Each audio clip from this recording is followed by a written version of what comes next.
The world has never been equal on this globe.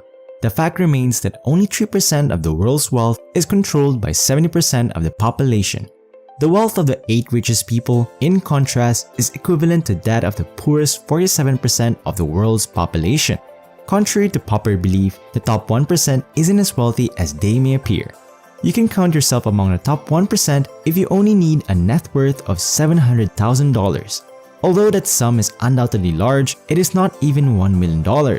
With so much cash, you could purchase a yacht or a private jet. In California, the average home costs approximately $600,000.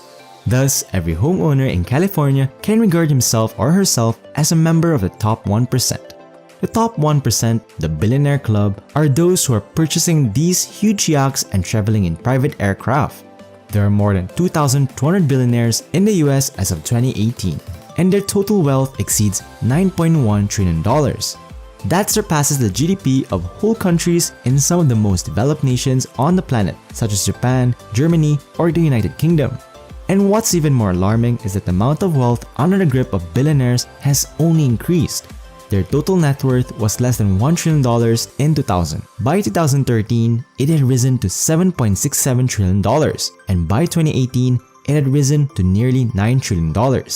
In this video, we want to investigate where you stand on the spectrum, or better yet, where you should stand. Are you too young to be impoverished, or are you older than everyone else? If your financial situation isn't great, for example, you can always improve it because the power to do so is in your own hands. It's never too late to start saving or to make sure you're on track regardless of how far along you are in your profession or where you are in life. It's not particularly challenging to figure out your net worth. It's much simpler than you may imagine. Draw a line down the center of a piece of paper. You must add up the whole value of your assets on one side. This includes the cash value of your checking and savings accounts, as well as the current market value of your investment accounts, if you have any, retirement savings, residences, vehicles, and trucks, as well as expensive items like jewelry. Those are all of your possessions. Note your liabilities on the other side. This includes any debt you may have, such as mortgage, auto loan, student loan, personal loan, credit card balance, $500 you owe to a friend, and any other debt you may have. Subtract your liabilities from your assets to finish. Your personal net worth is calculated as total cost. Your sum could produce a net worth that is either positive or negative. It's okay if you fall under the category of people with a negative net worth. If they have college loans, are first-time homeowners, or are only now beginning to invest for the future, it's common for people who are early in their professions to have a low or negative net worth. Congratulations! You are doing well if you're in your 20s and have no money. It's okay to not have any funds at this stage of your life. I'm not kidding. Let's be honest.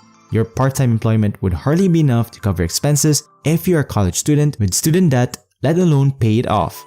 Do not be concerned, as the majority of 20-year-olds have a negative net worth. However, that doesn't imply you shouldn't budget and make wise financial decisions, because frequently you won't discover the effects of your financial choices until much later in life. If you start saving even 5 to 10% of your salary while you're still in your 20s, you will be well ahead of the average in less than 10 years.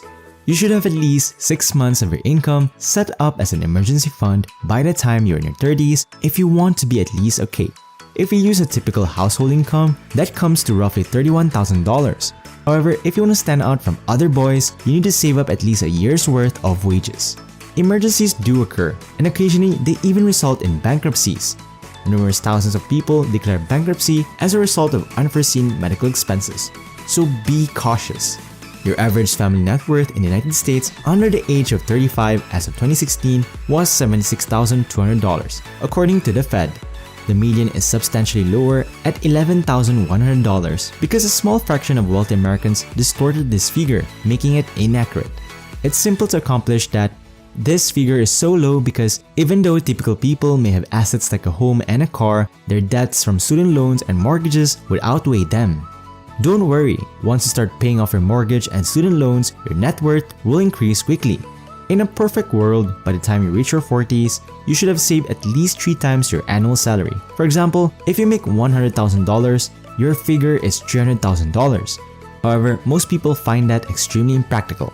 In fact, the Fed reports that the median salary for those in their 40s is just under $60,000. At this point in life, most people have kids and a lot of debt to pay off. Therefore, it is advisable to perform better than average if you don't want to experience financial hardship. It's difficult to take care of a large family, especially when the kids get older. Your net worth should increase dramatically when you enter your 50s because you're also coming closer to retirement age and you need to plan for retirement if you want to have a decent retirement. 50-year-olds have a median net worth of $124,200. Though it's the median, keep in mind the average is $727,500, which is significantly more. Also, 5 times your annual salary should be saved. Although saving this much money over a 30 period may seem unattainable, even a tiny amount of your income will suffice. Additionally, the power of compounding will ensure that any money you choose to invest in will quickly accumulate. Remember that you are not required to adhere to these numbers. If you put in a little more effort, you can retire in your 30s. Beyond your wildest dreams, there are possibilities. I always question why on earth some people were wealthy while others were impoverished. My parents insisted that everything was related to school. You will achieve all of your goals if you work hard in school and earn good grades. That reasoning eluded me back then, and it continues to elude me now. School was monotonous.